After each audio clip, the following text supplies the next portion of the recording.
அன்பான உறவுகள் அனைவருக்கும் வாழ்த்துக்கள் மற்றும் வணக்கம். இன்று டிசம்பர் 21 சர்வதேச தியான தினமாக கொண்டாடப்படுகின்றது. தியானம் தியானம்னா என்ன, தவம்னா என்ன, நாம முதல்ல தெரிஞ்சுக்கணும். இன்று மக்கள் எதையோ தேடிக்கொண்டு ஓடிக்கொண்டேதான் இருக்கிறோம். இந்த இந்த அவசர அவசரமான உலகியல் வாழ்க்கையிலே நாம் நம்மை பற்றி அறிந்து கொள்ள ஒரு வாய்ப்பையும் நாம் தேடுவதே இல்லை. பொருள்களையோ, நமக்கு தேவையான வசதிகளையோ, வாய்ப்புகளையோ அதையேத்தான் நாம தேடிக்கொண்டே சென்று கொண்டிருக்கிறோம். அதுதான் வாழ்க்கைன்னு நாம நினைக்கிறோம். ஆனா தியானம் செய்வதனால் நம்முள் என்னென்ன மாற்றங்கள் நிகழ்கிறது என்பதை நாம் முதலில் தெரிந்து கொள்ள வேண்டும். அதற்கு அழகாக ஒரு கவியை சொல்லலாம். ஒன்றி ஒன்றி நின்று அறிவை பழக்க உறுதி நுட்பம் சக்தி இவை அதிகமாகும். அன்று அன்று அடையும் அனுபவங்கள் எல்லாம் அறிவினிலே நிலைத்து போகும். ஆழ்ந்து ஆய்ந்து நன்று என்று கண்டபடி செயல்கள் ஆற்றும் நற்பண்பு புலன்களுக்கு அமைந்து போகும்.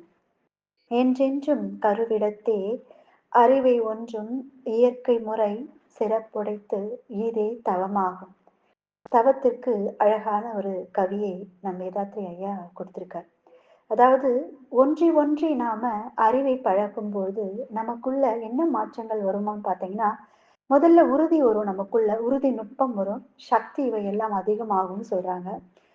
அன்று அன்று அடையும் அன்னன்னைக்கு நாம் அடையக்கூடிய அனுபவங்கள் எல்லாம் அறிவினிலே நிலைத்து விடும்.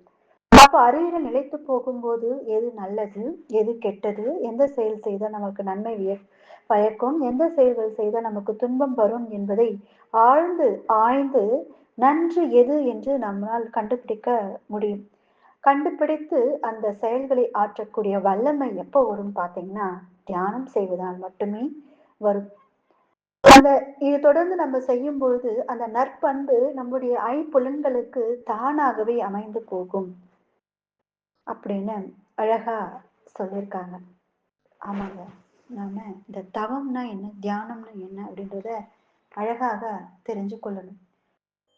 அகத்தவத்தின் பெருமையை நாம முதல்ல உணர்ந்திடணும். அகத்தவத்தின் பொருள் கொண்டு அதன் பெருமையை உணர்ந்திடுவேன். அகத்தவமோ உயிரினிலே அறிவை ஒடுங்கும் பயிற்சி. அகத்தவத்தால் மேலும் அவ்வுயிர் அம்மையமாகி மெய்ப்பொருளாகவே மாறிப்போகும்னு சொல்றாங்க. அகத்தவத்தினுடைய பொருளை கண்டு அதனுடைய பெருமையை நாம உணர்ந்து கொள்ளணும். அகத்தவம் நம்முடைய உயிரானது நம்ம புருவ மத்தியில் ஒடுக்கக்கூடிய பயிற்சி தான் அகத்தவம். அப்படி நம்ம உயிரில ஒடுங்கி ஒடுங்கி ஒடுங்கி தியானம் செய்யும் போது மெய்ப்பொருளாகவே நாம் மாறி விடுவோம் அப்படின்னு சொல்லியிருக்காங்க. அகத்தவத்தால் வீடுணர்ந்து அமைதி பெற்று இன்புறலாமே. ஆமாங்க. அகத்தவத்தை நாம் ஏற்றும் பொழுது நம் வீடு உணர்ந்து, நம் வீடு எது, நம்முடைய வீடு எது, நாம் எங்கிருந்து வந்தோம், அந்த இறைநிலையிலிருந்து வந்திருக்கோம், அந்த சுத்த வெளியிலிருந்து வந்திருக்கோம், அதிலிருந்து ஒரு துண்டுபட்டு ஒரு தூசாக நாம் இங்கே பூமிக்கு வந்திருக்கோன்ற உணர்வு தெரிந்துவிடும். அது தெரிந்த பிறகு நாம் எங்க போகணும், அங்கதானே போய் சேரணும்ன்ற அந்த வீடு பேரு நம்மளுக்கு அழகாக தெரிந்தவுடன் நாம் எப்படி வாழும், அமைதியோடு இன்பமாக வாழ்வோம்னு சொல்றாங்க. அகத்தவத்தால் ஐம்புலன்களை அடக்கி அறிவை அறிந்திடலாம்னு சொல்றாங்க. நம்முடைய ஐம்புலன்கள், இந்த பஞ்சேந்திரங்கள், கண், காது, மூக்கு, வாய் இவை எல்லாத்தையுமே நம்ம அடக்கி நம்முடைய அறிவை அறிந்திடலாம்னு அழகா சொல்லியிருக்காங்க. அகத்தவத்தால் அருகுண ஆளுமை பேரடைந்திடலாம். ஆமாங்க. பேராசை, சினம், கடும்பற்று, முறையற்ற பால் கவர்ச்சி, உயர்வு தாழ்வு மனப்பான்மை, வஞ்சம் என்ற 6 குணங்களானது நாம் அதனுடைய ஆளுமையை நாம குறிச்சுக்கோம். இதனுடைய தாய் தந்தையாகிய தான் என்ற அதிகாரப்பற்றும் தனது என்ற பொருள் பற்றும் அறவே அழியும்னு சொல்றாங்க. இந்த 6 குணங்களில் பேராசை நிறை மனமாகவும், வஞ்சத்தை நாம் மன்னிப்பு குணமாகவும், உயர்வு தாழ்வு மனப்பான்மையை நாம் உயர்வு என்றும் தாழ்வு என்றும் கருதாமல் நாம் அனைவரும் சமம் என்ற மனநிலையும், சினத்தை மன்னிப்பு அப்படின்னு சொல்ற ஒரு குணமாகவும், கடும் பற்று ஈகை என்ற குணமாகவும், கற்பு நெறி அதாவது நாம் பிறர் மனை பிறர் மனைவியை பார்ப்பதனால் உருவாகக்கூடிய அந்த தவறை உணர்ந்து கற்பு நெறியோட ஒருவனுக்கு ஒருத்தியாக வாழக்கூடிய தன்மையும் எப்போ வருங்க அப்படின்னு பார்த்தீங்கன்னா, இந்த அகத்தவத்தால் இயற்றும்போது மட்டுமே வரும். அழகாக இந்த 6 குணங்களுக்கு தாய் தந்தையாகிய தான், தனது, தான் என்ற அதிகாரம் பற்றும், தனது என்ற பொருள் பற்றியும் நம் வேதாத்தில் மகரிஷி ஐயா அழகாக சொல்வார். இதையே தான் வள்ளலார் ஐயா அவர்கள் 7 திரைகளாக சொல்லியிருப்பார். இந்த 7 திரைகள் ஒவ்வொரு திரையாக இந்த பேராசை, சினம், கடும்பற்று, முறையற்ற பால் கவர்ச்சி, உயர்வு தாழ்வு மனப்பான்மை, வஞ்சம் என்ற 6 தீய குணங்களோடு சேர்ந்து அவருடைய தாய் தந்தையாகிய தான், தனது இவை முற்றிலுமாக ஒழிக்க வேண்டும் என்று ஒவ்வொரு திரையாக விளக்கி விளக்கி அழகாக சத்திய தர்மசாலையில் வடலூரில் ஜோதி தரிசனம் அழகாக ஐயா காட்டுவார். ஒவ்வொரு திரையா விளக்கி தைப்பூசம் அன்னைக்கு எல்லா திரைகளையும் விளக்கி ஜோதியை காட்டுவார். அதற்கான உள் அர்த்தம் என்ன அப்படின்னா, அந்த 7 திரைகளை விலகி நாம் சுத்த தேகமாக, பொன் தேகமாக மாறி இறைவனாகவே நாம் மாற வேண்டும் என்பதற்காகத்தான் அதை அழகாக வைத்திருப்பாங்க. எனவே இந்த அகத்தவத்தை ஏற்றும் போதுதான் இந்த திரைகள் எல்லாம் விலகும். இந்த அருகுணங்கள் சீரமைக்கும். ஐம்புலன்களும் அடங்கும் என்று அழகாக இந்த கவியில சொல்லியிருக்காங்க. அகத்தவத்தால் இல்லறத்தை அன்பகமாய் ஆற்றலாம். இல்லறத்தை அன்பாக நாம் ஆற்றலாம் என்று அழகாக சொல்லியிருக்காங்க. அகத்தவத்தால் அனைத்துயிர்களுடைய அருள் நட்பை நாம் பெறலாம். எல்லா உயிர்களுடைய நட்பை நாம் பெறலாம். அது என்ன உயிரா இருந்தாலும் சரி. அவருடைய நட்பை நாம் பெறலாம் அப்படின்னு அழகாக சொல்லியிருக்காங்க. அகத்தவம் தீவினையை அகற்றும். நமக்குள் இருக்கும் தீய வினை பதிவுகளை அகற்றக்கூடிய ஒரே ஒரு ஆயுதம் அகத்தவம் மட்டுமே. அருள் நெறியை இயல்பாக்கும். அருள் நெறி நமக்குள் ஒழுக்கம், கடமை, ஈகை என்ற அந்த நெறிமுறையோடு நம்முடைய அந்த வாழ்க்கையானது இயல்பாகவே மாறி போகும். அகத்தவமே இறை வழிபாட்டை அனைத்திலும் ஒரு சிறந்த முறை. இறை வழிபாட்டு என்னென்ன இறை வழிபாடு இருக்கு?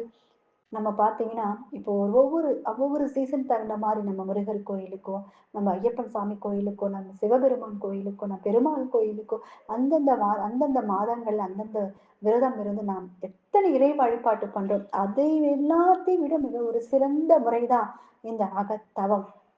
நாம் இருந்த இடத்திலேயே அனைத்து இறைவனையும் நாம் தரிசிக்கலாம் அப்படின்று அழகாக சொல்லியிருக்கார். அகத்தவமே உயிர் வழிபாட்டுதனை விளக்கும் மொழியாம். அகத்தவம் என்பது எதை விளக்கும்? உயிர் வழிபாடு. உயிர் இரக்கமே கடவுள் வழிபாடு என்பதை அழகாக தெளிவாக விளக்கம் இந்த அகத்தவம் மட்டுமே. கண்டிப்பா. ஒரு உயிர் ஒரு உயிருள்ள எல்லா ஜீவராசிக்குள்ளும் இறைவன் இருக்கிறாரு. அப்ப அந்த ஜீவராசிகளுக்கு நாம் அன்பும் கருணையுமாக அதற்கு நாம் சேவைகள் செய்யும் பொழுது இறைவனுக்கே சேவைகள் செய்வதாகவே அர்த்தம். நமக்குள்ளும் இறைவன் இருக்கிறார். அவர்களுக்குள்ளும் இறைவன் இருக்கிறார். அப்ப இந்த உயர்வு தாழ்வு இந்த குணங்கள் 6 குணங்கள் எல்லாம் எங்கிருந்து வரும்? எங்கேயுமே வரவே வராது.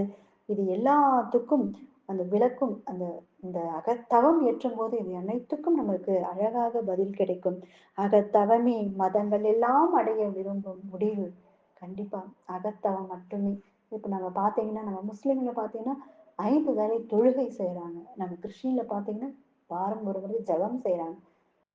நம்ம இந்துக்கள் பார்த்தீங்கன்னா, ஒவ்வொரு கோயிலா நம்ம சுத்தி திரிஞ்சுகிட்டு இருக்கோம். ஒரு இடத்துல அமர்ந்து நாம் தியானம் செய்யும்போது, இறைவன் ஒருவனே என்ற அவனும் நமக்குள்ளே இருக்கிறார். அன்பாக இருக்கிறார், கருணையாக இருக்கிறார், தயவாக இருக்கிறார், அறிவாக இருக்கிறார் என்பதை அருட்பெருஞ்சோதியாக இருக்கிறார் என்பதை நாம் அழகாக உணரலாம். அதற்கு அகத்தவம் என்பது மிக மிக மிக மிக அவசியம். ஆமாங்க. இன்று சர்வதேச தினம், தியான தினம். அதை முன்னிட்டு நம் அகத்தவத்தின் பெருமையை பற்றி தெரிந்து கொண்டுள்ளோம். இதில் சிறிதாக ஒரு சின்ன ஒரு விஷயத்தை இங்க பதிவு பண்ணலாம்னு நினைக்கிறேன். உங்க எல்லாருக்கும் தெரிஞ்சிருக்கும் துருவ நட்சத்திரம். அதை பத்தி உங்களுக்கு தெரிஞ்சிருக்கும். அதனுடைய வரலாறு பத்தி தான் நம்ம இன்னைக்கு பார்க்க போறோம். துருவன் அதாவது ஒரு மகாராஜா உத்தனபாதன் அப்படின்ற ஒரு மகாராஜா இருந்தாரு. அவருக்கு சிருசி, சுனிதி அப்படின்ற 2 மனைவிமார்கள். இதுல பாத்தீங்கன்னா 2 மனைவிமார்கள்ல சிருசியின் பிள்ளை பாத்தீங்கன்னா உத்தமன். அவர்தான் வந்து 2வது மனைவி. உத்தானபாதனுக்கு 2வது மனைவி சிருசி. அவருடைய பிள்ளை உத்தமன். அவருடைய முதல் மனைவி சுனிதி அவருடைய பிள்ளை தான் இந்த துருவன். இவங்க 4 பேரும் இருக்காங்க. இப்ப பார்த்தீங்கன்னா, துருவன் வந்து அவங்க அப்பா கூட விளையாடணும். அவங்க அப்பா கூட பேசணும். அவங்க அப்பா படி மேல உட்காரணும் அப்படின்லாம் ஆசைப்படுவாரு. ஆனா, அந்த அவங்க யாருமே அவங்களுக்கு பிடிக்காது. அவருடைய ராஜாவுக்கு பார்த்தீங்கன்னா, அவங்க 2வது மனைவி தான் ரொம்ப அழகா இருப்பாங்க. அதனால அவங்க மேல தான் ரொம்ப பற்று, அவங்க மேல தான் ஆசை, காதல் எல்லாமே. முதல் மனைவிய இழிவுபடுத்தி பேசுறது, அந்த குழந்தையை வந்து அப்புறப்படுத்துறது, அவர வந்து சேர்த்துக்கிறது இல்ல. இந்த மாதிரிலாம் செய்து கடைசியில அந்த சுனிதியும், துருவனும் காட்டுக்கு கடத்தப்படுறாங்க. காட்டுக்கு அனுப்பிச்சுடுறாரு ராஜா. அவங்க காட்டிலேயே அவங்க வாழ்ந்துட்டு இருக்காங்க. அப்போ ஒரு நாள் துருவன் சொல்றாரு, "அம்மா, அம்மா நான் போயிட்டு அப்பாவ பார்த்துட்டு வரேன்" அப்படின்னு சொல்றாரு. "நீ அங்க போனீன்னா உன்ன சேர்த்துக்க மாட்டாங்கப்பா. நீ தூரமா இருந்து அப்பாவ பார்த்துட்டு வா" அப்படின்ற மாரி அம்மா சொல்லி அனுப்புறாங்க. அதே மாரி துருவனும் அப்பாவ பார்க்கறதுக்கு போறார். அந்த உத்தானபாதனானவர் என்ன பண்றாரு பார்த்தீங்கன்னா, அவர் வந்து தன்னுடைய மனைவி 2வது மனைவி இருக்காரு பார்த்தீங்களா? 2வது மனைவி பார்த்தீங்களா? அவருடைய குழந்தையை மடி மேல வச்சு கொஞ்சிட்டு இருக்காரு அந்த உத்தமன். அப்போ துருவன் அங்கிருந்து பார்க்குறாரு.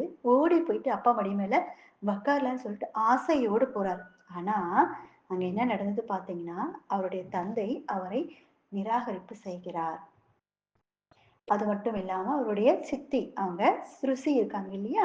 அவங்க என்ன பண்றாங்க, "நீ வந்து அவர் மடி மேல உட்கார்றதுக்கு எந்த தகுதியும் இல்ல. நீ வேணா என் என் வயித்துல வந்து பொறந்தினா மட்டும் நீ அங்க உட்கார முடியும். நீ அவ வயித்துல பொறந்த இல்ல. அதனால உனக்கு இந்த வசதியெல்லாம் கிடைக்காது. நீ இது மேல உட்காரக்கூடாது. வேணா நீ போய் கடவுள்கிட்ட வேண்டிட்டு வா, என் வயித்துல பொறக்கணும்." அப்படின்னு சொல்லிட்டு அவங்க பேசிர்றாங்க. அவங்க அப்பா அந்த உத்தான பாதன் என்ன பண்றாரு, அவரு வந்து எதுவுமே பேசல. அமைதியாவே இருக்கிறாரு. குழந்தை துருவன் 5 வயது. ஒரு தாய் தந்தை மேல் உட்காரன்று எவ்ளோ ஆசை இருக்கும் அதுக்கு. எவ்ளோ அழுது, அது ஏக்கத்தோட, கோவத்தோடவும் அந்த அந்த வீட்ட விட்டு, அந்த அரண்மனைய விட்டு வெளியே போகுது. போயிட்டு தன்னுடைய தாயிடம் பேசி அழுகுது. சுனிதி அம்மா கிட்ட போயிட்டு, "அம்மா, அம்மா, அப்பா மடி மேல நான் உட்காரக்கூடாதாம்மா? ஏம்மா அந்த உத்தமன மட்டும் தம்பிய மட்டும் உட்கார வச்சுக்கிறாரு. என்னைய ஏம்மா உட்கார வச்சுக்கல?" அப்படின்னு கேட்கிறாரு. அப்போ அதுக்கு அம்மா தாய் சொல்றா, "நாம பாவப்பட்ட ஜென்மங்கள்ப்பா. அப்பா மடி மேலலாம் நம்மளால உட்கார முடியாது. நீ வேணா இறைவன் கிட்ட போய் கேளு. இறைவன் கிட்ட போய் பேசு. இறைவன் கிட்ட போய் வேண்டிக்கோ. இதெல்லாம் மாற்றம் வருதான்னு பார்ப்போம். நம்ம பாவப்பட்டு இருக்கோம். அதனால நமக்கு இந்த நிலைமை தான், இந்த வாழ்க்கை தான் நமக்கு." அப்படின்னு சொல்லிட்டு அழுதுட்டே சொல்லிர்றாங்க. இந்த துருவன் என்ன பண்றாரு, அப்போ இறைவன் எங்க இருக்காரு? இறைவன நான் எப்படி பார்க்க முடியும்? இறைவன் கிட்ட நான் எங்க அப்பா மடி மேல நான் உட்காரணும். அதுக்கு நான் என்ன செய்யணும்னு நான் கேட்கணும். அப்படின்னு சொல்லிட்டு பேசிக்கிட்டே அவர் பாட்டுக்கிட்டு அந்த காட்டுக்குள்ள போயிட்டே இருக்காரு. அப்போ இடையில நம்ம நாரத முனிவர் வரார். "தம்பி, துருவா எங்க போயிட்டே இருக்க?" அப்படின்னு கேட்கும்போது, "நான் இறைவன பார்க்கணும். இறைவன துதிக்கணும். இறைவன் கிட்ட பேசணும்." அப்படின்னு சொல்லும்பொழுது, சரி, நீ இறைவன துதிக்கணும்னா, உனக்கு நான் ஒரு மந்திரத்த சொல்றேன். உபதேசமா குடுக்குறேன். இத வச்சு நீ தியானம் செய்யி. தியானம் செய்தீனா கண்டிப்பா இறைவனை பார்க்க முடியும்." அப்படின்னு சொல்றாரு நாரதர்.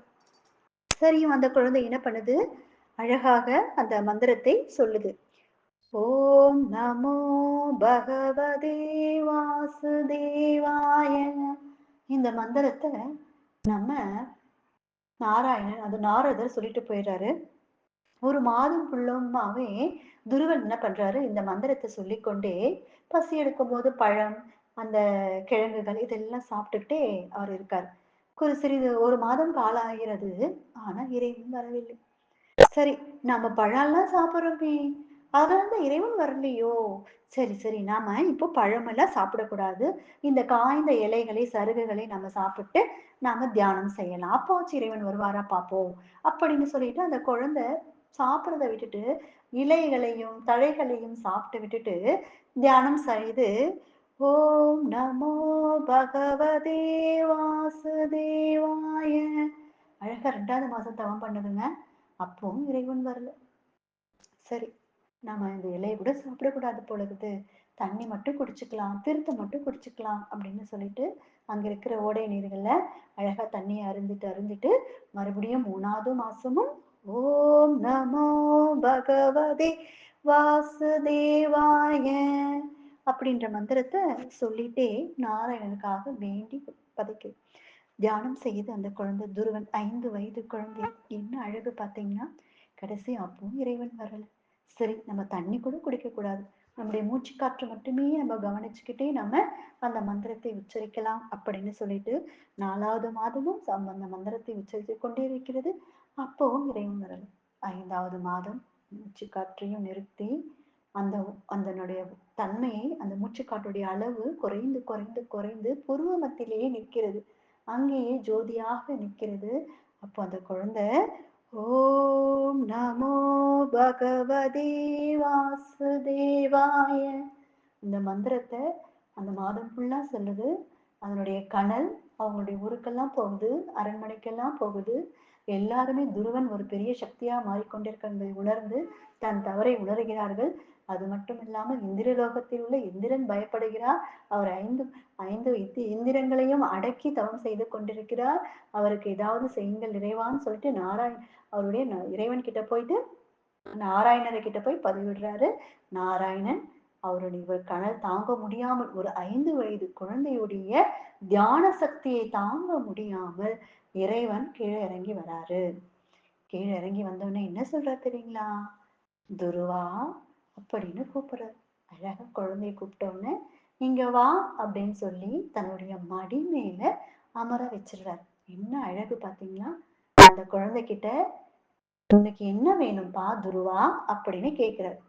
குழந்தை தன்னுடைய அப்பா மடி மேல உட்காரணுன்றதுக்காக தான் இறைவன் கிட்ட கேட்கறதுக்காக தியானம் பண்ணுச்சு. ஆனா அந்த குழந்தை எல்லாத்தையுமே மறந்து எல்லா பற்றியும் விட்டு என்ன சொல்லுது?